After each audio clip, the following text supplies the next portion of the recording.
সূরা জারিয়াতের 56 নম্বর আয়াতে আল্লাহ বলেন, ওয়ামা খালাকতুল জিন্না ওয়াল ইনসা ইল্লা লিয়াবুদুন। আমি মানুষ এবং জিনকে সৃষ্টি করেছি ইবাদত করার জন্য। কতদিন ইবাদত করব? সূরা হিজরের 99 নম্বর আয়াতে আল্লাহ বলেন, ওয়া'বুদ রাব্বাকা হাত্তা ইয়াতিয়াকাল ইয়াকিন। মরণ আসা পর্যন্ত তুমি তোমার রবের ইবাদত করতে থাকো, ইবাদত করবা। মানুষ যেন সঠিক পথে পরিচালিত হয়, সঠিক পথ দেখানোর জন্য যুগে যুগে আম্বিয়া আলাইহিমুস সালাতু ওয়াস সালামকে আল্লাহ দুনিয়াতে পাঠিয়েছেন। সর্বশেষ নবী হিসাবে যাকে পাঠিয়েছেন তিনি মুহাম্মদ সাল্লাল্লাহু আলাইহি ওয়াসাল্লাম।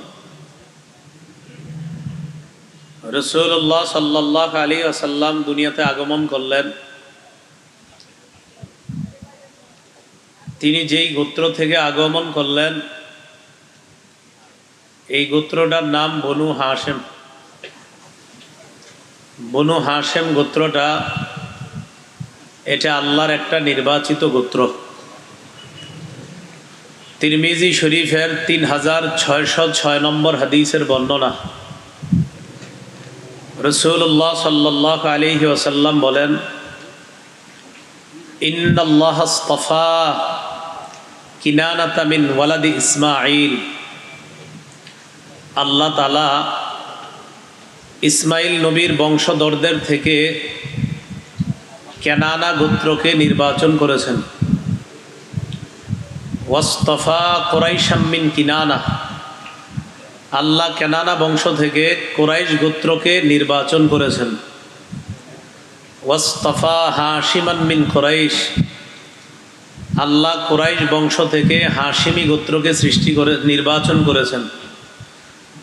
রাসূলুল্লাহ সাল্লাল্লাহু আলাইহি ওয়াসাল্লাম বলেন, ওয়াসতাফানি মিন বনি হাশিম। আমাকে আল্লাহ বনু হাশিম থেকে নির্বাচন করেছেন। তো রাসূলুল্লাহ সাল্লাল্লাহু আলাইহি সাল্লাম যেই গোত্র থেকে আসছেন এটা আল্লাহ নির্বাচিত গোত্র। নবী যেই যুগে আসছেন দুনিয়াতে, ওই যুগে নবী আসার কারণে ওই যুগটা পৃথিবীর সর্বশ্রেষ্ঠ যুগ হয়ে গেছে। সহিহ বুখারীর বর্ণনা 3557 নম্বর হাদিস। রাসূলুল্লাহ সাল্লাল্লাহু আলাইহি ওয়াসাল্লাম বলেন, বুইসতু মিন খাইরি কুরুনি বনি আদম। আদম সন্তান যত যুগ অতিবাহিত করেছে এর মাঝে সর্বশ্রেষ্ঠ যুগে আমাকে পাঠানো হয়েছে। করনান ফাকরনা। যুগের পরে যুগ অতিবাহিত হয়েছে। হাত্তা কুনতু মিনাল করনিল্লাযী কুনতু ফীহি। ওই যুগেই আমাকে দুনিয়াতে আল্লাহ পাঠিয়েছেন যেই যুগটা আমার জন্য নির্বাচিত ছিল। মনে রাখবো, নবী ওই যুগে আসার কারণে পৃথিবীর সবচেয়ে শ্রেষ্ঠ যুগ নবীর কারণে ওই যুগটাকে আল্লাহ বানায় দিয়েছে। রাসূলুল্লাহ সাল্লাল্লাহু আলাইহি সাল্লাম যেই বংশ থেকে আসছেন এই বংশটা সর্বোচ্চ বংশ। সহিহ বুখারীর বর্ণনা 7 নম্বর হাদিস। লম্বা হাদিসের অংশ বিশেষ। রাসূলুল্লাহ সাল্লাল্লাহু আলাইহি সাল্লাম চিঠি পাঠাইলেন বাদশাহ হিরাক্লিয়াসের কাছে। বাদশাহ হিরাক্লিয়াসের কাছে রাসূল সাল্লাল্লাহু আলাইহি সাল্লাম চিঠির মধ্যে ইসলামের দাওয়াত দিয়ে কিছু কথা বাদশাহ হিরাক্লিয়াসের উদ্দেশ্যে লিখেছেন। বাদশাহ নবীর দাওয়াত পাওয়ার পর বাদশাহ প্রশ্ন করল, মুহাম্মদ যেই এলাকার ওই এলাকার কেউ কি আশেপাশে আছে? বাদশাকে জানানো হলো মক্কার একদল ব্যবসায়ী আছে, তাদের প্রধানের নাম আবু সুফিয়ান। সে এখন ব্যবসার উদ্দেশ্যে এখানে আছে, আপনি বললে ডাকতে পারি। বাদশার দরবারে ডাকা হলো। দরবারের মধ্যে বসানোর পর আবু সুফিয়ানকে সবার সামনে বসালো। তার পিছনে অন্যান্য ব্যবসায়ীদেরকে বসিয়ে দিল।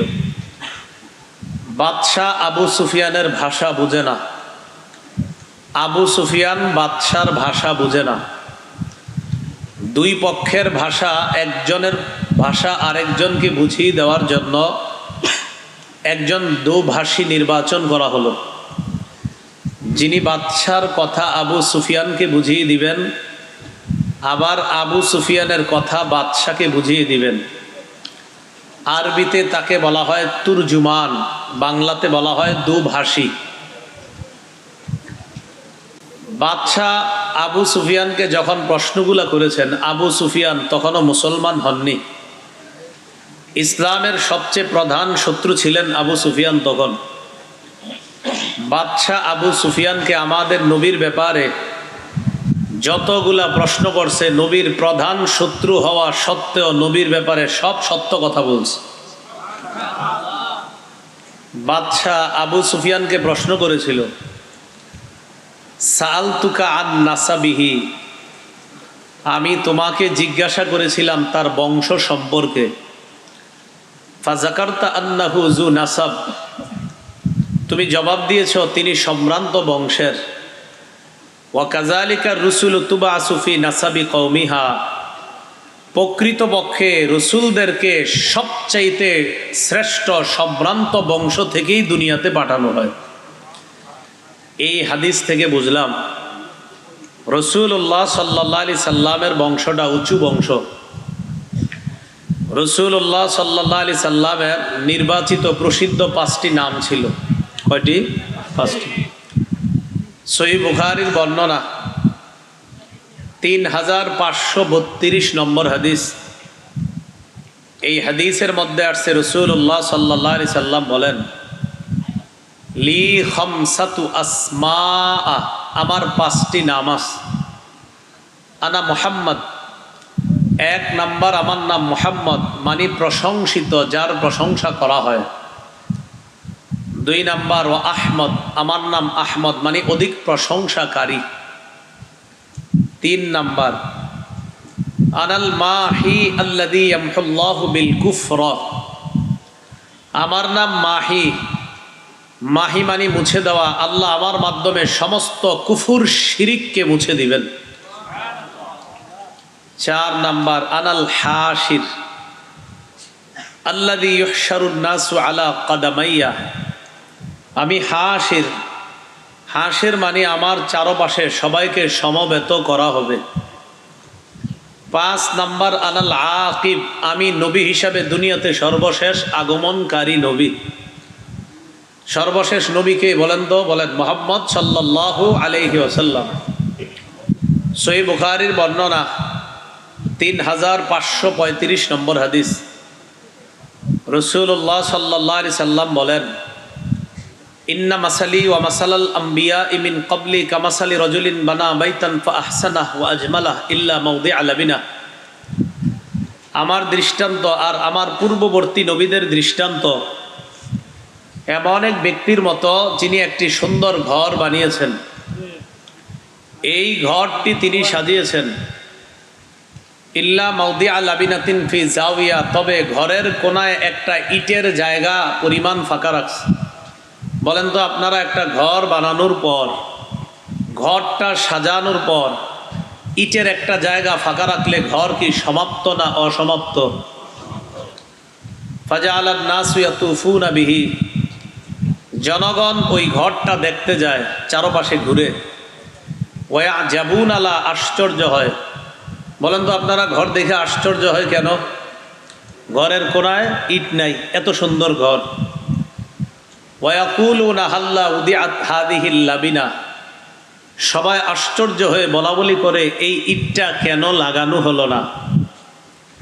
রাসূলুল্লাহ সাল্লাল্লাহু আলাইহি সাল্লাম বলেন, আনা তিলকাল লাবিনা, শোনো আমি হলাম সেই ইট, আমার মাধ্যমে এই ঘরের সৌন্দর্যের সমাপ্ত আল্লাহ করেছেন।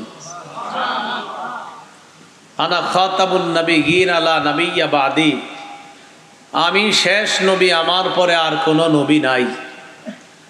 তাহলে রসুল শেষ নবী। আমরা ছোটবেলায় মক্তবে কালিমা এইভাবে পড়ছি, যে আমি সাক্ষ্য দিচ্ছি আল্লাহ ছাড়া কোনো ইলাহ নাই, মুহাম্মদ সাল্লাল্লাহু আলাইহি সাল্লাম আল্লাহর বান্দা ও রাসূল। এটা আমরা বক্তব্যে শিখছি। এখন থেকে বাচ্চাদেরকে আমরা এইভাবে শিখাবো, ছোট বাচ্চাদেরকে এইভাবে শিখাবো যে বাচ্চা, বাবা তুমি বলো আমি সাক্ষ্য দিচ্ছি মুহাম্মদ সাল্লাল্লাহু আলাইহি সাল্লাম আল্লাহর বান্দা ও শেষ রসুল। কি শিখাবো বলেন? শুধু রসুল শিখাবেন না, বলেন শেষ রসুল। এই শেষ শব্দটা না শিখানোর কারণে ধোঁকাবাজির রাস্তা, আপনার এটা ধোঁকাবাজির রাস্তা থাইকা যায়। শেষ বলেন কি রসুল? হ্যাঁ, শেষটা গুরুত্ব সহকারে শিখাইবেন। কারণ আপনি দেখবেন অনেকের পোস্টারে লেখা লা ইলাহা ইল্লাল্লাহ মুহাম্মাদুর রাসূলুল্লাহ। তাহলে এই কালিমা যারা পড়ে, যারা বিশ্বাস করে, যারা রাখে, তারা কি কখনো অমুসলমান হতে পারে? কিন্তু আপনি আশ্চর্য হবেন, মুসলমান না হয়েও অনেকে এই জাতীয় কালিমা লেখে। তাদেরকে জিজ্ঞাসা করেন, আপনি যে লেখলেন লা ইলাহা ইল্লাল্লাহ মুহাম্মাদুর রাসূলুল্লাহ অর্থ কি? তারা আপনাকে বলবে আল্লাহ ছাড়া কোনো ইলাহ নাই, মুহাম্মদ সাল্লাল্লাহু আলাইহি সাল্লাম আল্লাহ রসুল, এই অর্থ বলবে। তাহলে সমস্যা কোথায়? তারা অমুসলিম কেন? অর্থও তো ঠিক আছে। তখন আপনি বলবেন মুহাম্মদ সাল্লাল্লাহু আলাইহি সাল্লাম যে শেষ রসুল এটা বিশ্বাস করেননি। তখন বলবে একটু ব্যাখ্যাস। কি আছে বলবেন? ব্যাখ্যাস। দেখছেন, মনে রাখবেন উলামায়ে কেরাম সহ সারা পৃথিবীর উলামায়ে কেরাম একটা দলকে অমুসলিম ফতুয়া দেয়, কাফের ফতুয়া দেয়। কেন?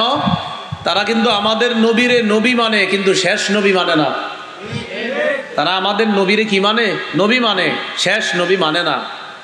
আর নবীরে শেষ নবী না মানা মানে সূরা আহজাবের 40 নম্বর আয়াত অস্বীকার করা। সূরা আহজাবের 40 নম্বর আয়াতে আল্লাহ বলেন, মা কানা মুহাম্মাদুন আবা আহাদিম মির রিজালিকুম, মুহাম্মদ সাল্লাল্লাহু আলাইহি সাল্লাম তোমাদের কোনো সাবালক পুরুষের পিতা নন। ওয়ালাকির রসুল আল্লাহ, কিন্তু তিনি আল্লাহর রসুল। ওয়া খাতামান নাবিয়্যিন, তিনি শেষ নবী। তিনি কি নবী? এই জায়গা জিজ্ঞাসা করবেন যে আয়াত মানেননি, বলবে ব্যাখ্যাস।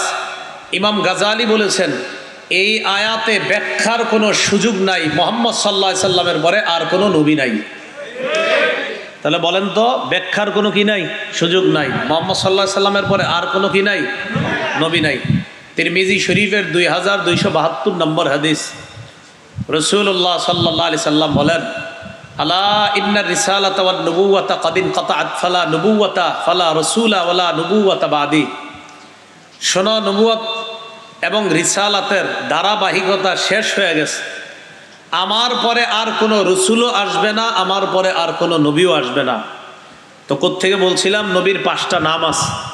5 নাম্বার নাম হলো আকিব। আকিব মানে আমি সর্বশেষ আগমনকারী নবী। মনে থাকবে না ইনশাল্লাহ? এই হলো নবীর 5 নাম। রাসূলুল্লাহ সাল্লাল্লাহু আলাইহি সাল্লামের সৌন্দর্যতা আমরা 2 ভাগে ভাগ করতে পারি। মানুষের সৌন্দর্যতা 2 প্রকার। বলেন, মানুষের সৌন্দর্যতা কয় প্রকার? 1 নাম্বার বাহ্যিক সৌন্দর্যতা, 2 নাম্বার চারিত্রিক সৌন্দর্যতা। এবার আপনারা বললেন, বলেন তো সৌন্দর্যতা কয় প্রকার? 1 নাম্বার, 2 নাম্বার। বাহ্যিক সৌন্দর্যে এবং চারিত্রিক সৌন্দর্যে আমাদের নবী সারা পৃথিবীর সবচেয়ে শ্রেষ্ঠ ছিলেন। দেখতে বলেন আর চারিত্রিক বলেন, যেদিক দিয়ে বলেন। রাসূলুল্লাহ সাল্লাল্লাহু আলাইহি সাল্লাম দেখতে কেমন ছিলেন? সহিহ বুখারীর বর্ণনা 3547 নম্বর হাদিস। এই হাদিসের বর্ণনা যিনি করেছেন রবিআ। রবিআর উস্তাদ হলেন আনাস ইবনে মালিক। রবিআ বর্ণনা করেন, আমি আমার উস্তাদ আনাস ইবনে মালিককে বলতে শুনেছি, ইয়াসিফুন নবিয়্য সাল্লাল্লাহু আলাইহি সাল্লাম, তিনি নবীর সৌন্দর্যের বর্ণনা দিয়েছেন। কিভাবে? মা কানা রবাতাম মিনাল, কানা রাসূলুল্লাহ সাল্লাল্লাহু আলাইহি ওয়াসাল্লাম রবাতাম মিনাল কওম। রাসূলুল্লাহ সাল্লাল্লাহু আলাইহি সাল্লাম মাঝারি গড়নের ছিলেন। লাইসা বিত-তাবিলি ওয়ালা বিল কাসির, তিনি একেবারে অনেক লম্বা ছিলেন না, আবার একেবারে খাটো ছিলেন না। তাহলে কেমন ছিলেন? মাঝারি গড়নের। একজন সুদর্শন একটা পুরুষ দেখতে যেমন হওয়া উচিত আল্লাহ ঠিক তেমনই বানাইছে। এরপরে হযরত আনাস বলেন, আজহারাল্লাউন লাইসা বিআবিয়াদ আমহাক ওয়ালা বিআদাম, তিনি ধবধবে সাদা ছিলেন না, আবার তামাট বর্ণের ছিলেন না, বরং তিনি দেখতে লাল লাল ভাব গোলাপি কালারের ছিলেন।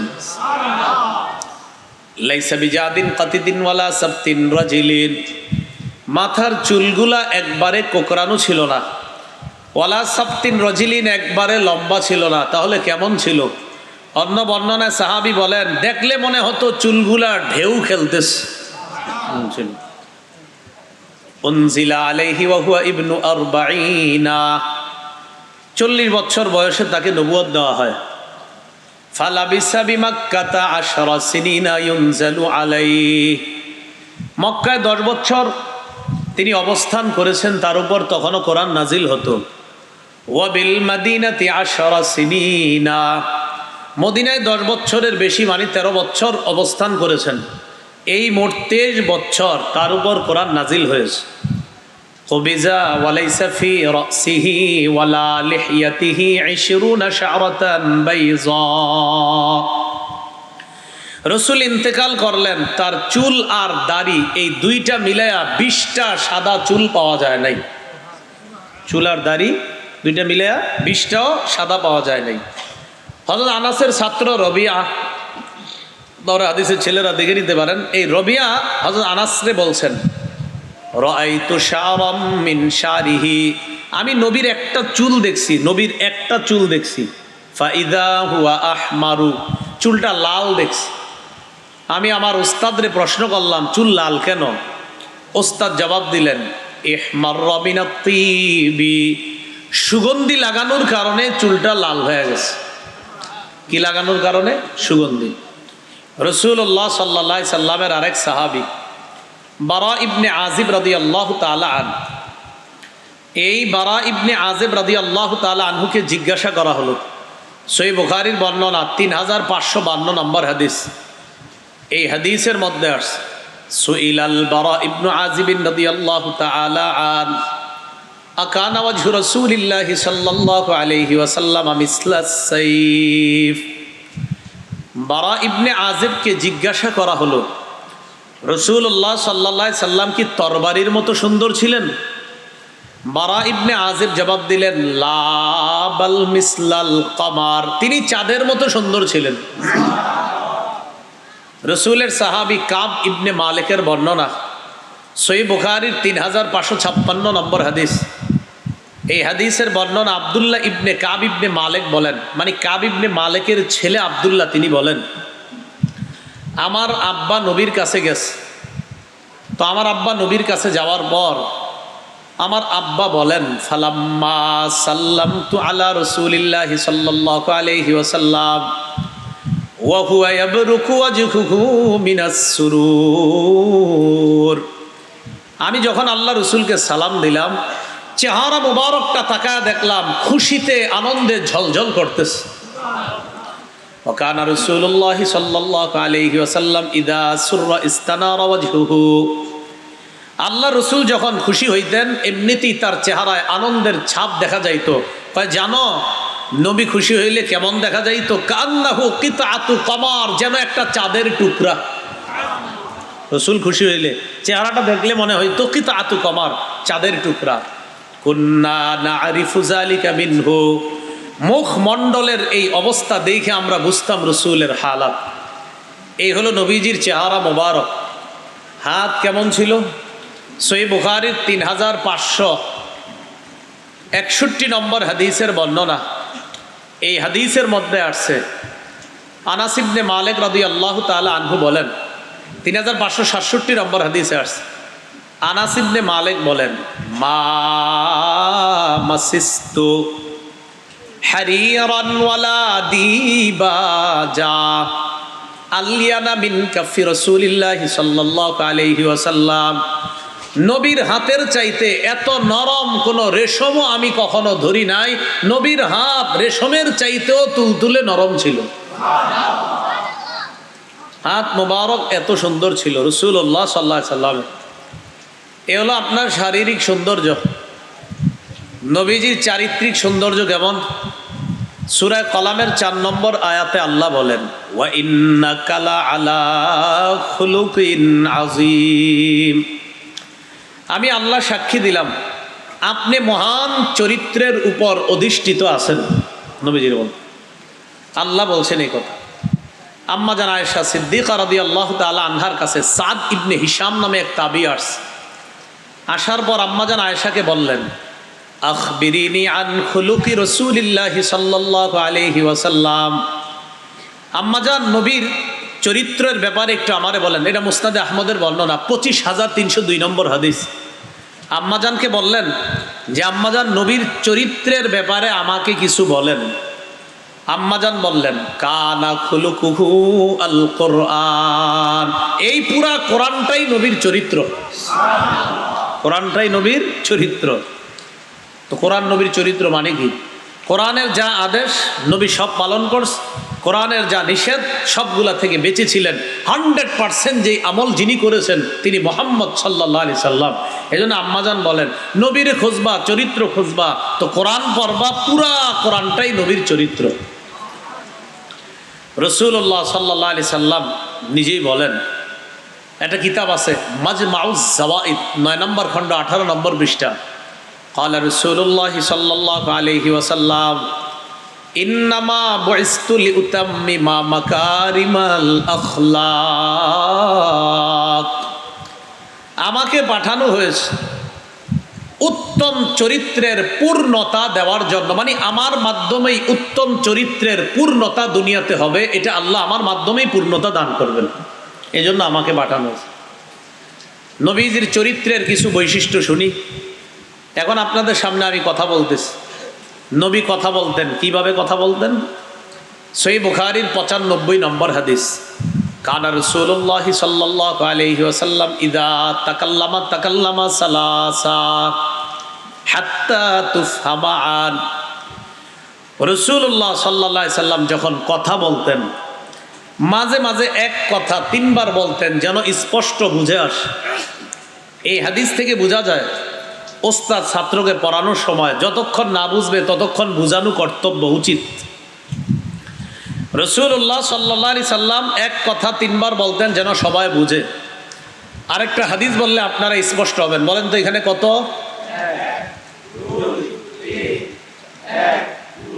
3। মানে গণতে পারছেন না আপনারা? আমি এখন কয়েকটা কথা বলি, গণেন। আপনারা কয়টা হলো? একটা। কেমন কয়টা হলো? আছেন কয়টা হলো? আপনারা কেমন আছেন, 3টা বাক্য। আপনারা কেমন আছেন। এবার হাদিস শুনেন। সহিহ বুখারীর বর্ণনা 3567 নম্বর হাদিস। 3567 কত হয়? 3567 না? 3567 3567। হ্যাঁ। কানা রাসূলুল্লাহ সাল্লাল্লাহু আলাইহি ওয়াসাল্লাম ইউহাদ্দিসু হাদিসা লাউ আদ্দাহুল আদ্দু লা আহসা। রাসূলুল্লাহ সাল্লাল্লাহু আলাইহি সাল্লাম এত সুন্দর করে কথা বলতেন, গণনাকারী যদি কেউ গণতে চাইতো তো গনে গনে রেখে দিতে পারত। বললাম আপনারা কেমন আছেন, বললাম তো এত সুন্দর করে কথা বলতেন, গণতে চাইলে গণতে পারতেন। আমি তো আপনাদেরকে বর্ণনা দিতে পারছি না যে আমরা পড়লে এত ভালো লাগে নবীর কথাগুলা, যারা কথাগুলা শুনছে তাদের কেমন লাগছে। একটা হাদিস শোনায় আপনাদেরকে। নবীর শুধু কথা বলা শুই না একজন মুসলমান হয়ে গেছে। খালি কথার ঢং, বাচনভঙ্গি, এত সুন্দর কথা বলতেন। মুসলিম শরীফের বর্ণনা 868 নম্বর হাদিস, আমাদের মাদ্রাসার পাঠ্যপুস্তক। এখানে দাওরায় হাদিস আছে মনে হয়। তো এখানে যেটা আপনার ওই মোট হাদিস সংখ্যা 3033টা, আমাদের মাদ্রাসার পুরাতন নুসখা, ওই অনুযায়ী মিলবে। নতুন আবার আল মাকতাবাতুল ইসলামিয়া মনে বের করছে ওরা, ওটা না, ওটা আবার ওরা তাকরার সহ বের করছে। যেটা আপনার ওই বিলাতলা করছে 3033টা, আন্তর্জাতিকভাবে এই নাম্বারটাই ফলো করা। আমি হারামের লাইব্রেরি, মদিনার লাইব্রেরিতেও দেখছি। মুসলিমের হাদিস সংখ্যা 3033টা যদি হয়, সেই অনুযায়ী 868 নম্বর হাদিস। এই হাদিসের মধ্যে আসছে জিমাদ নামে এক ব্যক্তি মক্কায় আসছে। কি নাম? জিমাদ। বাতাস লাগে, এটা বুঝেননি আপনারা? কয় না অমকের গায়ে বাতাস লাগে। তো এই বাতাস লাগলে সে ফু দিত, তো ফু দিলে মানে আপনার আল্লাহ ভালো করতেন, এটা বিশ্বাস ছিল অনেকের। জিমাদ মক্কায় আসছে। ওকানা ইস্তারকি মিন হাদিহির রিহ, সে ঝাড়ফুঁক করতো বাতাস লাগলে কারো গায়ে। মক্কায় আসার পর সামিআ সুফাহা মিন আহলি মাক্কাহ ইয়াকুলুনা ইন্না মুহাম্মাদান মাজনুন। মক্কা আসার পর মক্কার একদল নির্বোধ মানুষ জিমাদকে বলল, জিমাদ আপনি আসছেন ভালো হয়েছে, আমাদের এলাকায় একটা লোকের সমস্যা হয়েছে, তার নাম মোহাম্মদ, সে পাগল। নাউজুবিল্লাহ। না, আরো জোরে দিল থেকে নাউজুবিল্লাহ পড়েন। আপনি তারে পাইলে একটু ফুটু দিয়ে দিন, কারণ ওই যে আপনি তো ফু দেন, তো তার গায়ে মনে বাতাস লাগছে, আম করে খুব ডিস্টার্ব করে। মক্কার লোকেরা বিচার দিছে জিমাদের কাছে। তো জিমাদ বলতেছে, লাউ আন্নী রাআইতু হাদার রাজুলা লাআল্লাল্লাহা ইয়াশফিহি আলা ইয়াদাইয়া, আমি যদি এই লোকটারে দেখি আশা করি আল্লাহ আমার হাতে তারে আরোগ্য দান করবে, এটা জিমাদ বলতেছে। ফালাকিয়া, সাক্ষাৎ হয়ে গেছে। সাক্ষাৎ হওয়ার পর নবীজিরে বলতেছে, আমি তোমার ব্যাপারে শুনছি সব। নবীজিরে বলতেছে, তো তুমি টেনশন করো না, আমার হাতে আল্লাহ যারে চায় তাকে আরোগ্য দান করে। ইন্নী আরকি মিন হাযিহির রিহ, এই জাতীয় বান বাতাস লাগলে আমি ফু দেই, তো তোমার গায়ে হয়তো কোনো সমস্যা লাগছে, আমি ফু দিয়ে দিব, ঠিক হয়ে যাবে, সমস্যা নেই। নবীজিরে বলতেছে। এগুলা শুইনা নবীজি বললেন, ইন্নাল হামদালিল্লাহ নাহমাদুহু ওয়া নাস্তাঈনুহু মান ইয়াহদিহিল্লাহু ফালা মুদিল্লা লাহু ওয়া মান ইউদ্লিলহু ফালা হাদিয়া লাহু। হুজুরে খুতবা দেয়, ঠিক না? এটা নবীজি বলছে প্রথম। ওয়া আশহাদু আল্লা ইলাহা ইল্লাল্লাহু ওয়াহদাহু লা শারীকা লাহু ওয়া আশহাদু আন্না মুহাম্মাদান আবদুহু ওয়া রাসূলুহু আম্মা বা'দ। নবীজি বললেন, ইন্নাল হামদালিল্লাহ, সমস্ত প্রশংসা আল্লাহর। নাহমাদুহু, আল্লাহর প্রশংসা করি। ওয়া নাস্তাঈনু, তার কাছে সাহায্য চাই। মান ইয়াহদিহিল্লাহু ফালা মুদিল্লা লাহু, আল্লাহ যাকে হেদায়েত দেয় তাকে পথভ্রষ্টকারী কেউ নাই। ওয়া মান ইউদ্দিলহু ফালা হাদিয়া লাহু, আল্লাহ যাকে পথভ্রষ্ট করে তাকে হেদায়েত দেওয়ার কেউ নাই। ওয়া আশহাদু আল্লা ইলাহা ইল্লাল্লাহু ওয়াহদাহু লা শারীকা লাহু, আমি সাক্ষ্য দিচ্ছি আল্লাহ ছাড়া কোনো ইলাহ নাই, তার কোনো শরীক নাই, তিনি একক। ওয়া আশহাদু আন্না মুহাম্মাদান, আমি সাক্ষ্য দিচ্ছি মুহাম্মদ আবদুহু, আল্লাহর বান্দা, ওয়া রাসূলু, এবং তার রসুল। রসুল, হ্যাঁ, আপনারা কি শিখাইলাম শুরুতে? হ্যাঁ, এইটা বাড়ায় করবেন এখন থেকে, একদম এটা স্লোগান দিবেন, শেষ রসুল। কারণ এই শব্দ দিয়েই তো ধোঁকাবাজি চলতেছে। বলেন কি? বাচ্চারে কি শিখাইবেন? হ্যাঁ, শেষ রসুল শিখাবেন। কারণ 19 জন, আমাদের নবীর পরে 19 জন নবুয়ত দাবি করছে এই পর্যন্ত। কয়জন? তাহলে এইগুলা 19 জন, এর মধ্যে 2 জন মহিলা নবী আছে। চিন্তা করছেন আপনি? এই জন্য এটা শিখাবেন বাচ্চাদেরকে। তাহলে অনুবাদটা, মুহাম্মদ সাল্লাল্লাহু আলাইহি ওয়াসাল্লাম আল্লাহর বান্দা এবং মাশাআল্লাহ, এটা একদম পুরা ঘরে বাইরে বলে দিবেন, শেষ রসুল, শেষ নবী। আমাদের নবীজি এই বক্তব্য দিয়েছে, মানে এই কথাগুলা বলছে আল্লাহর শানে। বইলা আম্মা বাদু বলছে, মানে আলোচনা শুরু করবে। জিমাদ যে ঝাড়ফুঁক করবে, কয় থামো, আইদা আলাইয়া কালিমাতিকা হাউলা,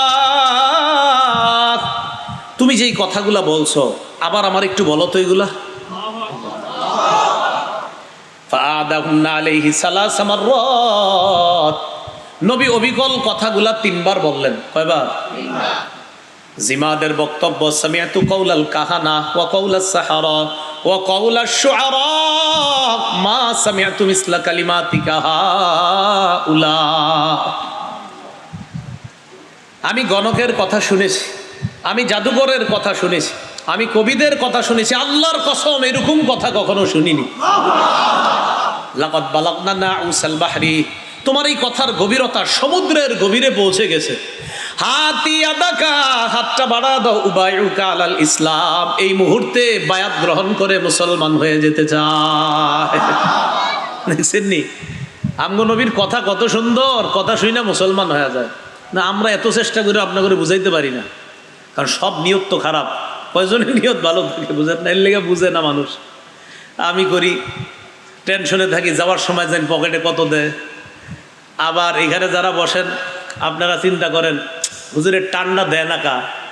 আবার আরেকদল চিন্তা করে উত্তরপাড়া হয়েছে 1 লক্ষ মানুষ, আমগো এলাকায় যদি 1.5 লাখ না হয়, এই এক টেনশন চারোদিকে। হ্যাঁ, এই জন্য আমাদের কথাগুলা ঢুকে না, গভীরে ঢুকে না। কারণ যতদিকে আপনার সবার ভিতরে কেমন যেন ইখলাস শূন্যতা, আল্লাহ আমাদের সবাইকে মাহফিলের সাথে জড়িত মসজিদ মাদ্রাসা সবাইকে আল্লাহ ইখলাস দান করেন। রাসূলুল্লাহ সাল্লাল্লাহু আলাইহি সাল্লাম হাত বাড়ায়া দিলেন, জিমাদ ওই মুহূর্তে মুসলমান হয়ে গেছে। আল্লাহ আমাদেরকে সুন্দরভাবে কথা বলার তৌফিক দান করেন।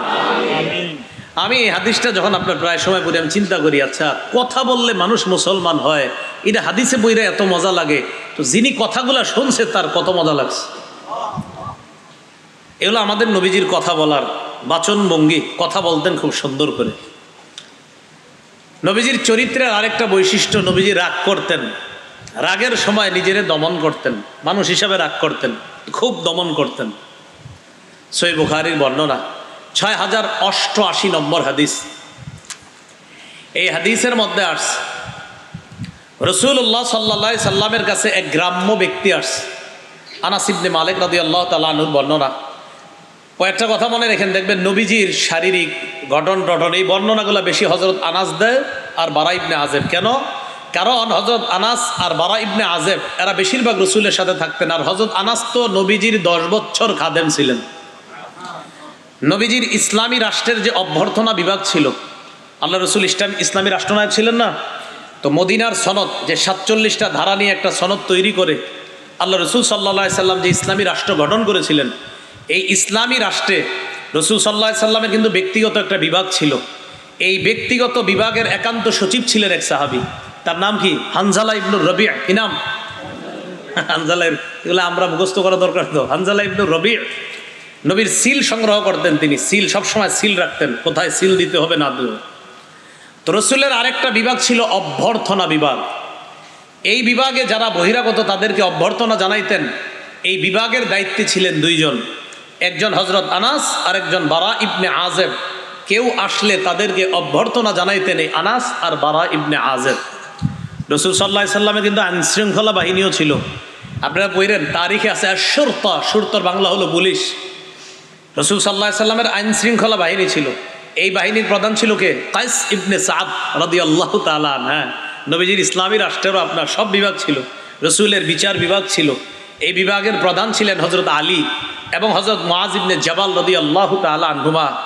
রসুলের লেখা বিভাগ ছিল, ওহী লেখা। এই বিভাগের প্রধান দায়িত্বে ছিলেন দুইজন, হযরত আলী আর হযরত উসমান। তাদের অনুপস্থিতিতে লিখত হলো হযরত উবাই ইবনে কাব এবং যায়েদ ইবনে সাবেত। তাদেরকে সহযোগিতা করতেন আমিরে মুআবিয়া রাদিয়াল্লাহু তাআলা। আর ওই যে রসুল সাল্লাল্লাহু আলাইহি সাল্লাম চিঠি আদান প্রদান করতেন, এই একটা বিভাগ ছিল। এই বিভাগটার নাম ছিল চিঠি আদান প্রদান এবং অনুবাদ বিভাগ। রসুলের চিঠি অন্য দেশে যাবে, অন্য দেশের চিঠি আসলে অনুবাদ করে রসুলকে শোনানো হবে। এই বিভাগের দায়িত্ব ছিলেন দুইজন, একজন যায়েদ ইবনে সাবেত আর একজন আব্দুল্লাহ ইবনে আরকাম রাদিয়াল্লাহু তাআলা আনহুমা। এইভাবে রসুল সাল্লাল্লাহু আলাইহি সাল্লামের রাষ্ট্রেরও কিন্তু বিভিন্ন বিভাগ ছিল। দেখবেন ইসলামী রাষ্ট্র ব্যবস্থার আলোচনা আমার আছে, এই যে একটা আলোচনা আছে মনে হয়, দেখবেন ইসলামী রাষ্ট্র ব্যবস্থা, সেখানে আমি রসুলের যত বিভাগ, ইসলামী রাষ্ট্র গঠন কিভাবে হয় সব আলোচনা হয়েছে। তো বলছিলাম রসুলের দুইজন একান্ত ব্যক্তি ছিল, একজন হযরত আনাস, আরেকজন হযরত বারা ইবনে আযেব। এরা দুইজন দেখবেন রসুলের দেহ কেমন ছিল, চুল কেমন ছিল, যে কাছাকাছি বেশি ছিল তাই রসুলকে বেশি দেখছেন। তেই আনাস বলেন, এক গ্রাম্য ব্যক্তি নবীর কাছে আসছে। ওই সময় রসুলের গায়ে ছিল আলাইহি বুরদুন নাজরানিয়ুন, একটা নাজরানি চাদর, গলিজুল হাসিয়া, গাঢ় পাত বিশিষ্ট একটা চাদর ছিল রসুলের গায়ে। এই চাদরটা রসুল গায়ে দিয়ে আসে। গ্রাম্য ব্যক্তি আইসা চাদরটা দুই দিক থেকে ধরে এইভাবে জোরে টান দিছে, নবীজির পিছন দিয়ে এসে এবার টান দিছে জোরে। হযরত আনাস বলেন, নাজরতু ইলা সফহাতি আতিকি রাসূলিল্লাহ, আমি নবীর গলার এই জায়গাটা দেখছি, গলার এই জায়গাটা তাকায় দেখলাম এই গলার মধ্যে ওই গাঢ় পাত বিশিষ্ট চাদর জোরে টান দেওয়ার কারণে রসুলের গলায় দাগ পড়ে গেছে টান দেওয়ার। তো আমরা হইলে কি করতাম? খুব রাগ হয়ে যেতাম। রসুল সাল্লাল্লাহু আলাইহি সাল্লাম তার দিকে তাকাইছে, তাকানোর পরে ওই লোকটা কয়, মুহাম্মদ, দেন চিন্তা করেন কি নিজে অনুশোচনা হবে, উল্টা কয়, মুহাম্মদ, আল্লাহ যে মাল দিছে তোমারে, ওই বাইতুল মাল থেকে আমারে কিছু দান করো। এ যে রসুল এমনি টান দিছে এটা এর মনে নাই, আমার মাল দাও, সম্পদ দাও। ফাদহিকা, রসুল একটা হাসি দিলেন, যা চাইলেন দিয়ে দিলেন। এই জন্য সহিহ বুখারীর 114 নম্বর হাদিসের বর্ণনা, রাসূলুল্লাহ সাল্লাল্লাহু আলাইহি সাল্লাম বলেন, লাইসা শাদীদু বিসুরআ, কুস্তি গিরিতে বিজয় হওয়া এটা বাহাদুরির পরিচয় না। মেশকাতেও পড়ছেন, মেশকাতের ছাত্র ভাইয়ারা, ইন্নামা শাদীদুল্লাযী ইয়ামলিকু নাফসাহু ইনদাল গাদাব, কিছু নুসখা আছে ওয়ালাকিন্না শাদীদাল্লাযী ইয়ামলিকু নাফসাহু ইনদাল গাদাব, প্রকৃত বীর তো সে যে রাগের সময় নিজেকে নিয়ন্ত্রণ করে, আমি নবী তারে প্রকৃত বীর বলে ঘোষণা করলাম। তাহলে কুস্তিতে বিজয় হওয়া সে প্রকৃত বীর না, বরং রাগের সময় যে নিজেকে নিয়ন্ত্রণ করতে পারে আল্লাহ রসুল তারে প্রকৃত বীর বললেন। সহিহ বুখারীর 6115 নম্বর হাদিস, ইস্তাব্বা রাজুলান ইনদা নবী সাল্লাল্লাহু আলাইহি সাল্লাম, নবীর সামনে দুই লোক ঝগড়া লাগছে, একজন আরেকজনকে গালি দিতেছে। হাদিসের বর্ণনাকারী সাহাবীর নাম সুলাইমান ইবনে সুরদ, সুলাইমান ইবনে সুরদ, তার থেকে বর্ণনা। তিনি বলেন ওয়ানাহনু ইনদাহু জুলুস, আমরা নবীর সামনে বসা, দুই ব্যক্তি একজন আরেকজনকে গালি দিস। ইস্তাব্বা আহাদুহুমা সাহিবাহু মুগদাবা, একজন আরেকজনকে গালি দেয়, আবার রাগ হইতেছে, বেটা তোর এই কর্ম সে আমরা বলি না, আমরা এরকম যেটা হয় আর কি, গালি দিছে, খুব রাগ হয়ে গেছে। রাসূলুল্লাহ সাল্লাল্লাহু আলাইহি সাল্লাম বললেন ইন্নী লা আ'লামু কালিমাতান লাউ ক্বালাহা লা যাহাবা আনহু মা ইয়াজিদু, আমি এমন একটা বাক্য জানি যেই বাক্যটা যদি সে বলে তার রাগ দূর হয়ে যাবে। এই বাক্যটা আমরাও পারেন, আমিও পারি, আমাদের বাচ্চাগুলোও পারে। পড়েন আউযু বিল্লাহি মিনাশ শাইতানির রাজীম, এটা পারি না আমরা সবাই? তো দুইজন যখন রাগ হবে পাশি দিয়ে বলবেন আউযু বিল্লাহি মিনাশ শাইতানির রাজীম, আউযু বিল্লাহি মিনাশ শাইতানির রাজীম, এরকম পাশ দিয়ে বলবেন। আর যে রাগ করে বেশি ওর মুখ দিয়ে পারলে বলানোর চেষ্টা করবেন। রাগ না থামলে মাটিতে বসায় দিবেন, না থামলে অজু করাইবেন। হাদিসে আসছে কোনো ব্যক্তি যখন রাগ হয়, আল গদবু মিনাশ শায়তান, এই রাগ শয়তানের থেকে আসে, আর শয়তান তাকে আগুন দিয়ে বানানো হয়েছে, অতএব রাগ আগুন থেকে আসে। তোমাদের কেউ রাগ করলে সেজন্য অজু করে, অজু পানি দিয়ে করে। আর রাগ এটা শয়তান যে আগুন দিয়ে তৈরি করা হয়েছে, ওই শয়তানের থেকে রাগ আসে। তো রাসূল বলেন রাগ আসে আগুন থেকে, পানি দিয়ে অজু করাইবা, তাহলে এই পানি রাগ নামক আগুনকে নিভাইয়া দিবে। তো এই জন্য রাগ এভাবে দূর করা, এটা রসুলের চরিত্রের আরেকটা বৈশিষ্ট্য। রাসূলুল্লাহ সাল্লাল্লাহু আলাইহি সাল্লামের চরিত্রের আরেকটা বৈশিষ্ট্য, তিনি মুস্কি হাসতেন। বলেন তো কিভাবে হাসতেন? মুস্কি হাসি দিতেন। সহিহ বুখারীর বর্ণনা 6089 নম্বর হাদিস, আন জারির ইবনে আব্দুল্লাহ রাদিয়াল্লাহু তাআলা আনহু قال মা হাজাবানি রাসূলুল্লাহ সাল্লাল্লাহু আলাইহি ওয়াসাল্লাম মুনযু আসলামতু ওয়ালা রাআনি ইল্লা তাবাসসামা ফি ওয়াজহি। জারির ইবনে আব্দুল্লাহ বলেন আমি ইসলাম গ্রহণ করার পর রাসূলুল্লাহ সাল্লাল্লাহু আলাইহি সাল্লামের কাছে গিয়েছি, আর আমাকে আড়াল করেছেন এমন কখনো হয় নাই। যখনই গিয়েছি তখনই আমারে সুযোগ দিস। ওয়ালা রাআনি ইল্লা তাবাসসামা ফি ওয়াজহি, আর যখনই নবী আমার দিকে তাকাইছে একটা মুস্কি হাসি দিস। সাহাবীর নাম জারির, কি নাম বলেন? জিম র ইয়া র, জারির। নাতি হইলে রাইখেন নামটা, ছেলে হইলে নাম রাইখেন জারির। এই সাহাবীর দিকে রাসূল তাকায়া কখনো রাগ করে নাই। সাহাবী বলেন আমার দিকে যতবার তাকাইছে ততবার একটা মুস্কি হাসি দিস। নাম মনে থাকবে নি? কি নাম? জারির। আমার ছেলের নামও জারির রাখছি এই কারণে, ওই যে মুস্কি হাসি দিস। রাসূল সাল্লাল্লাহু আলাইহি সাল্লামের চরিত্রের আরেকটা বৈশিষ্ট্য, তিনি কান্না করতেন। আম্মা জান আয়েশা সিদ্দিকা রাদিয়াল্লাহু তাআলা আনহা বলেন একদিন নবী আমারে বললেন জারিনি আতাআব্বাদিল লাইলাতা লিরাব্বি, আয়েশা আজকের রাত্রটা আমি তোমার কাছে, অর্থাৎ তুমি আমার কাছে পুরা রাত্র পাও না, তো আজকে আমি তোমার কাছে রাত্রটা চাইতেছি, আমার রবের ইবাদত করব, তুমি কি সুযোগ দিবা? আম্মা জান আয়েশা বললেন আপনি কোনো কাজ করলে যদি খুশি হন এতে আমিও খুশি হই। আম্মাজান বললেন আপনার খুশি আমার খুশি, আপনি কোনো কাজ করে যদি খুশি হন হাবিব, এটা আমারেও খুশি দেয়, আপনি ইবাদত করেন। আম্মাজান আয়েশা বলেন ইবাদত দাঁড়াইছে নামাজে, এত লম্বা নামাজ, নবীজি দাঁড়ানোর অবস্থায় আমি একটা লম্বা ঘুম দিস, কারণ আমি জানি যে উনি এত সহজে রুকুতে যাবে না। আমি অনেকক্ষণ ঘুমানোর পর উঠতাম, উইঠা দেখতাম রুকুতে যায় না, যখন রুকুতে যাইতো তখন আরেকটা ঘুম দিতাম, কারণ আমি জানি তিনি রুকুতে ওই সময় পর্যন্ত থাকবে যেই সময় দাঁড়ায় ছিল, এই পরিমাণ আবার রুকুতে থাকবে, আবার ঘুম, এইভাবে রুকুতে কাটায় দিতেন। আম্মাজান বলেন আমার গায়ে যখন রসুলের টাচ লাগতো তখন আমি বুঝতাম তিনি সেজদায় যাবেন, আমি পাও গুটায় নিতাম, তখন সেজদা করতেন, কারণ রসুল সেজদা দিলে আম্মাজান পা ছড়ায় শোয়ার মতো জায়গা ঘরে নাই, এইটুকু ঘর। তো আমি পা গুটায় নিতাম, তিনি সেজদা দিতেন। এইভাবে রসুল সাল্লাল্লাহু আলাইহি সাল্লাম রাত্রে ইবাদত করতে লাগলেন। হঠাৎ আমার ঘুম ভাঙা দেখি কাঁদতেছে, কানতে কানতে দাড়িগুলা বিচ্ছে, পাঞ্জাবি জামা বিচ্ছে, ভিজতে ভিজতে সামনের মাটিটাও ভিজতেছে। হজরত বেলাল আসছে, আইসা নামাজের জন্য ডাকছে। বেলাল তাকায় দেখে রসুল কাঁদতেছে। হুজুর আপনি কেন কাঁদেন? অকদ গফারাল্লাহু লাকা মা তাকদ্দামা মিন যামবিকা ওয়া মা তাআখার, সূরা ফাতহের শুরুতেও আছে। আল্লাহ না আপনার আগে পরের সব গুনাহ মাফ করে দিছে, আপনি কান্না করেন কেন? আপনার তো এত ইবাদত দরকার নাই, আপনার তো গুনাহই নাই। রসুল বললেন, বেলাল আফালা আকুনু আবদান শাকুরা, আমি কি আল্লাহর শুকুর গুজারি বান্দা হব না? যে রব আমারে এত মর্যাদা দান করছেন, ওই রবকে খুশি করার জন্য, শুকরিয়া আদায় করার জন্য সারা রাত কান্নায় কাটায় দিস। রসুল সাল্লাল্লাহু আলাইহি সাল্লাম কোরআন তেলাওয়াত শোনার সময় কাঁদতেন অনেক সময়। সহিহ বুখারীর 5050 নম্বর হাদিস। 5050 সংখ্যাটা কেমনি হয়? কত? 5050 কত হয়? 5050 না? আচ্ছা, এটা মানে এমনি বলি যাতে মনে রাখতে পারেন। 5050 মানে 5050। আব্দুল্লাহ ইবনে মাসউদ রাদিয়াল্লাহু তাআলা আনহুর বর্ণনা। আব্দুল্লাহ ইবনে মাসউদ রাদিয়াল্লাহু তাআলা আনহুকে রাসূলুল্লাহ সাল্লাল্লাহু আলাইহি সাল্লাম বলেন, ইকরা আলাইয়া, তুমি আমারে কোরআন পড়ে শোনাও। আব্দুল্লাহ ইবনে মাসউদ জবাব দেয়, আকরাউ আলাইকা ওয়া আলাইকা উনজিলা, আমি আপনাকে কোরআন পড়ে শোনাবো, কোরআন তো আপনার উপর নাজিল করা হয়েছে। রাসূল বলেন, ইকরা আলাইয়া, তুমি শোনাও। অন্য বর্ণনায় আসছে, উহিব্বু আন আসমাহু মিন গায়রি, মাঝে মাঝে অন্যের কাছ থেকে কোরআন শুনতে আমার ভালো লাগে। রাসূল বললেন, কোরআন নাজিল হয়েছে যার উপরে, তিনি বলেন মাঝে মাঝে অন্যের থেকে কোরআন শুনতে ভালো লাগে। আব্দুল্লাহ ইবনে মাসউদ বলেন, ফাকরাতু সূরাতান নিসা, আমি সূরা নিসা তেলাওয়াত করা শুরু করলাম। কোন সূরা? আজকে বাসায় গিয়ে একটা আয়াতের অনুবাদ দেখে নেবেন, যাদের ঘরে বাংলা কোরআনের অনুবাদ আছে। আব্দুল্লাহ ইবনে মাসউদ বলেন, পড়তে পড়তে হাত্তা বালাগতু, আমি পড়তে পড়তে এক পর্যায়ে সূরা নিসার 41 নম্বর আয়াতে গেলাম। কত নম্বর আয়াত?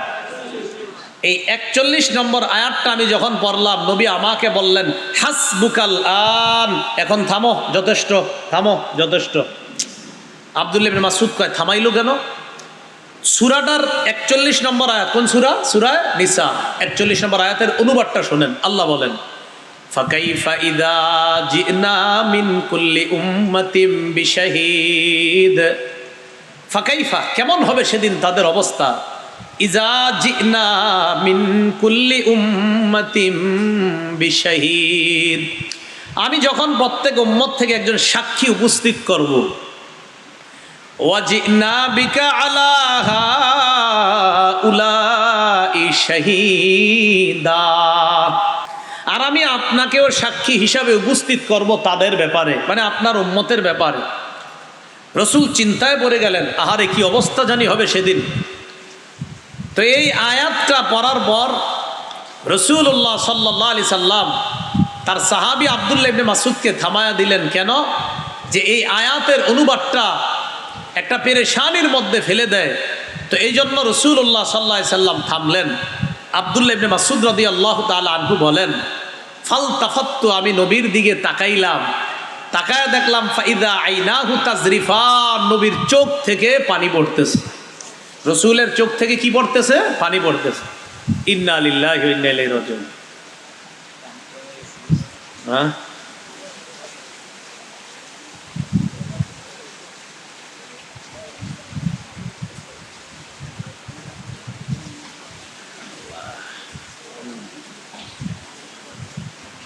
আরেকটু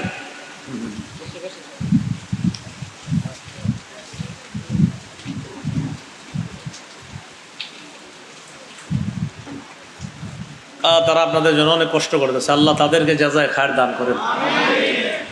তো রাসূলুল্লাহ সাল্লাল্লাহু আলাইহি সাল্লাম কোরআন তেলাওয়াত করার সময় চোখের পানি ছেড়ে দিতেন। যেই আয়াতগুলাতে আল্লাহ পাক রব্বুল আলামিন কিছু ভয়ের কথা বলছে, কিছু ধমকের কথা বলছে, এইগুলাতে রাসূল কান্না করতেন। এই জন্য কোরআন বুঝলে আপনার, যখন কোরআন বুঝবেন কিছু কিছু আয়াতে দেখবেন আপনাদেরও চোখের পানি আসবে যদি কোরআন বুঝতে পারেন। আল্লাহ আমাদের সকলকে কোরআন সুন্নাহ যেন আমরা বুঝার চেষ্টা করতে পারি, আল্লাহ তৌফিক দান করেন। রসুলের চরিত্রের আরেকটা বৈশিষ্ট্য ইয়াদাতুল মারিজ, অসুস্থ ব্যক্তিরে দেখতে যাওয়া। কাকে দেখতে যাওয়া? এক্ষেত্রে একটা কথা মনে রাখবো আমরা, প্রতিবেশী যদি অমুসলিমও হয়, প্রতিবেশী অমুসলিম যদি হয়, মুসলিমদেরকে তো দেখতে যাবেনই, অমুসলিমকেও যদি ডাক্তার দেখানোর কেউ না থাকে আপনি এগিয়ে যাবেন। অমুসলিম প্রতিবেশীকে ডাক্তার দেখানোর কেউ না থাকলে এগিয়ে যাবেন, তার খানা না থাকলে খানা পৌঁছায় দিবেন। কি কথা বুঝে আসছে? অমুসলিমও যদি হয়, এটা ইসলাম আমাদেরকে শিক্ষা দেয়। এজন্য মনে রাখবেন, ইসলামী রাষ্ট্রের মধ্যে রাষ্ট্র ব্যবস্থা যদি কখনো ইসলাম হয়ে যায়, সব ধর্মের মানুষ শান্তিতে বসবাস করতে পারবে, সবাই, একদম সবাই শান্তিতে বসবাস, কারণ ইসলাম সবার শান্তি নিশ্চিত করে। এটা ইমাম শাফি রহমতুল্লাহ আলাইহি বলছেন, লাইসা মিন শারতি দারিল ইসলাম আইয়াকুনা ফিহা মুসলিমুনা বাল ইয়াকফি কাউনুহা ফি আইদিল আইম্মাহ ফি আইদিল ইমামি ওয়া ইসলামি। রাসূলুল্লাহ সাল্লাল্লাহু আলাইহি সাল্লামের ইসলামী রাষ্ট্র ব্যবস্থার আলোচনা করতে গিয়ে ইমাম শাফি বলেন, ইসলামী রাষ্ট্রের জন্য এটা শর্ত না যে সবাই মুসলমান হতে হবে রাষ্ট্রের, বরং রাষ্ট্রের কিছু মুসলমান, কিছু বৌদ্ধ, হিন্দু, খ্রিস্টান সবাই মিলেমিশে একটা রাষ্ট্র। হ্যাঁ, এই রাষ্ট্র যদি মুসলমান শাসকের অধীনে থাকে, বাস এটা ইসলামী রাষ্ট্র ব্যবস্থা হওয়ার জন্য যথেষ্ট জরুরি। কিন্তু সবার অধিকার আপনার নিশ্চিত করতে হবে, এটা মাথায় রাখতে হবে। ইসলামী রাষ্ট্রের একটা বৈশিষ্ট্য আছে, ইসলামী রাষ্ট্রের 5টা বৈশিষ্ট্য। বলেন কয়টা? 1 নাম্বার কোরআন সুন্নাহ ভিত্তিক রাষ্ট্র ব্যবস্থা। 2 নাম্বার ইনসাফ ভিত্তিক রাষ্ট্র ব্যবস্থা। 3 নাম্বার ভারসাম্যপূর্ণ রাষ্ট্র ব্যবস্থা। কি সাম্যপূর্ণ? হ্যাঁ, ভারসাম্যপূর্ণ রাষ্ট্র ব্যবস্থা। 4 নাম্বার সার্বভৌমত্ব আল্লাহর জন্য নির্ধারণ করা। সার্বভৌমত্ব বুঝেননি আপনারা? আর বুঝেন না? সূরা আরাফের 54 নম্বর আয়াতে আছে, ইন্না রাব্বাকুমুল্লাহুল্লাযী খালাকাস সামাওয়াতি ওয়াল আরদ। তোমাদের রব আল্লাহ, যিনি আসমান জমিন সৃষ্টি করেছেন। এরপরে আল্লাহ পাক রব্বুল আলামিন বলেন, ফি সিত্তাতি আইয়াম, 6 দিনে। সুম্মা ইস্তাওয়া আলাল আরশ, আরশে সমাসীন হয়েছেন। ওয়াশ-শামসা ওয়াল কমার, তিনি চন্দ্র সূর্য সৃষ্টি করেছেন। ওয়ান নুজুমা, নক্ষত্র সৃষ্টি করেছেন। মুসাখখারাতিম বিআমরি, সবাই তার হুকুমের অধীনে, নিয়ন্ত্রণে, সবাই তার হুকুমের নিয়ন্ত্রণেই চলে। আল্লাহ পাক রব্বুল আলামিনের এই আয়াত থেকে বুঝলাম আসমান কার, জমিন কার, সূর্য কার, চন্দ্র কার, গাছপালা পাহাড় পর্বত কার? আল্লাহ এটাই বলে শেষে, আলা লাহুল খাল, শোনো সৃষ্টি আল্লাহর, ওয়াল আমরু, হুকুম চলবে আল্লাহর। এটাই বলছে। এজন্য সৃষ্টি আল্লাহর, তাই কিভাবে মানুষ চলবে এটা নিতেও হবে আল্লাহর কাছ থেকে। এটা হলো 4 নাম্বার, যে সার্বভৌমত্ব আল্লাহর জন্য করা। 5 নাম্বার কি জানেন? ইসলামী রাষ্ট্র ব্যবস্থার 5 নাম্বার বৈশিষ্ট্য, এটা সারা জীবন মনে রাখবেন। বলেন ন্যায়ের বিকাশ, বলেন অন্যায়ের বিনাশ। সুন্দর না বাংলাটা? ন্যায়ের বিকাশ, অন্যায়ের বিনাশ। হ্যাঁ, এটা ইসলামী রাষ্ট্র ব্যবস্থার বৈশিষ্ট্য নাম্বার 5, ন্যায়ের বিকাশ, অন্যায়ের বিনাশ। তো এই জন্য অন্যায়, যে কোনো ধর্মের কেউ যদি মাজলুম হয়, জুলুমের শিকার হয়, এই রাষ্ট্র, যেটা ইসলামী রাষ্ট্রের মধ্যে সবাই আপনার যেন শান্তিতে থাকতে পারে, এটা হলো ইসলামী রাষ্ট্র ব্যবস্থা। যাই হোক, আল্লাহ আমাদের সকলকে বোঝার তৌফিক দান করেন। রসুলের আরেকটা চরিত্রের বৈশিষ্ট্য হলো, বললাম, অসুস্থ ব্যক্তিকে দেখতে যাওয়া। সহিহ বুখারীর 1356 নম্বর হাদিস, কানা গুলামুন ইয়াহুদিয়ুন ইয়াখদুমু রাসূলুল্লাহি সাল্লাল্লাহু আলাইহি ওয়াসাল্লাম। এক ইয়াহুদি গোলাম রসুল সাল্লাল্লাহু আলাইহি সাল্লামের খেদমত করত। ইয়াহুদি গোলাম নবীজির দরবারে আসতো, খেদমত করত। তো ইয়াহুদি গোলাম রসুল সাল্লাল্লাহু আলাইহি সাল্লামের দরবারে আসার পর সে খেদমত করত। হঠাৎ তারে পাওয়া যাইতেছে না, ফামারিদ, অসুস্থ হয়েছে। ফাতাহুন নবী সাল্লাল্লাহু আলাইহি ওয়াসাল্লাম ইয়াউদু, রসুল এই ইয়াহুদি গোলামকে দেখতে আসছে। কাকে? ইহুদিকে দেখতে আসছে। কে দেখতে আসছে? আল্লাহর পরে যিনি শ্রেষ্ঠ, তিনি দেখতে আসছে একজন ইহুদি গোলামকে। তার পাশে এসে বসছে, মাথার কাছে বৈশা তারে বলতেছে, আসলিম, তুমি মুসলমান হয়ে যাও। সুবহানাল্লাহ, তুমি মুসলমান হয়ে যাও। পাশে তার বাবা বসা, ছেলেটা বাবার দিকে তাকাইছে। তার বাবা তাকে বলল, আতি আবাল কাসেম, মুহাম্মদ সাল্লাল্লাহু আলাইহি সাল্লাম তোমারে যা বলছে তা মেনে নাও। ওই ছেলেটা মুসলমান হয়ে গেল। রসুল এত খুশি হয়েছে, বের হওয়ার সময় বলতেছে ওয়া খারাজান নাবিয়্যু ওয়া হুয়া ইয়াকুল আলহামদুলিল্লাহিল্লাযী আনকাযাহু মিনান নার। ঘর থেকে বের হতে হতে বলতেছে সমস্ত প্রশংসা আল্লাহর, যিনি এই মাত্র একটা জাহান্নামীকে ইসলামের মাধ্যমে জাহান্নাম থেকে মুক্তি দিয়ে জান্নাতি বানায় দিয়েছে। তো যাই হোক, এখান থেকে শিখলাম অসুস্থ ব্যক্তি অমুসলিম হলেও তার খোঁজ খবর নেওয়া। কথার কথা, অমুসলিমের ডাক্তার দেখানোর কেউ যদি না থাকে, সে 3 দিন 4 দিন অসুস্থ হয়ে পড়ে রয়েছে, আমরা মুসলিম প্রতিবেশীরা কোনো খোঁজ খবর নিচ্ছি না। না, নিতে হবে যে লোকটা এতদিন পড়া, তার কেউ ডাক্তার দেখাচ্ছে না কেন, হঠাৎ খোঁজ পাইলেন তাকে ডাক্তার দেখানোর কেউ নাই। এখন আমাদের দায়িত্ব কর্তব্য হয়ে যায় আমরা তাকে ডাক্তার দেখানোর ব্যবস্থা করা। এটা ইসলামের শিক্ষা, এটা ইসলামের সৌন্দর্যতা। রসুলের চরিত্রে আরেকটা বৈশিষ্ট্য, 2টা জিনিসের মধ্যে যেটা সহজ নবী এটা গ্রহণ করতেন। 2টা জিনিসের মধ্যে যেটা সহজ রসুল এটা গ্রহণ করতেন। সহিহ বুখারীর বর্ণনা 3561 নম্বর হাদিস, মা খুয়্যিরা রাসূলুল্লাহ সাল্লাল্লাহু আলাইহি সাল্লাম বাইনা আমরাইনি ইল্লা আখাযা আইসারাহুমা মা লাম ইয়াকুন ইসমা। রাসূলুল্লাহ সাল্লাল্লাহু আলাইহি সাল্লামকে 2টি বিষয়ের ইচ্ছাধিকার দেওয়া হলে তিনি সহজটি গ্রহণ করতেন। যেটা সবচেয়ে সহজ এটা গ্রহণ করতেন। যদি 2টা বিষয়ের ইচ্ছাধিকার দেওয়া হতো, 2টি বিষয়ের মধ্যে সহজটা গ্রহণ করতেন। এখানে আসার পর এক ভাই আমারে বলছিলেন একটা মাহফিলের কথা, অনেক দূরে। তো আমি হাসি মুখে বলছি আমার দূরে সফর সম্ভব হয় না।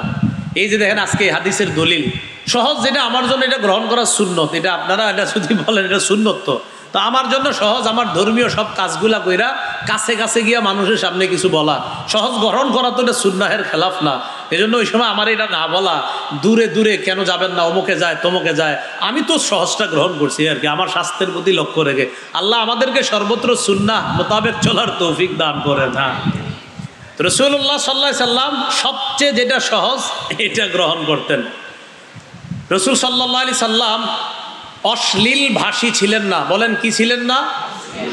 সহিহ বুখারীর 3549 নম্বর হাদিসের বর্ণনা, লাম ইয়াকুন রাসূলুল্লাহ ফাহিশা ওয়ালা মুতাফাহিশা।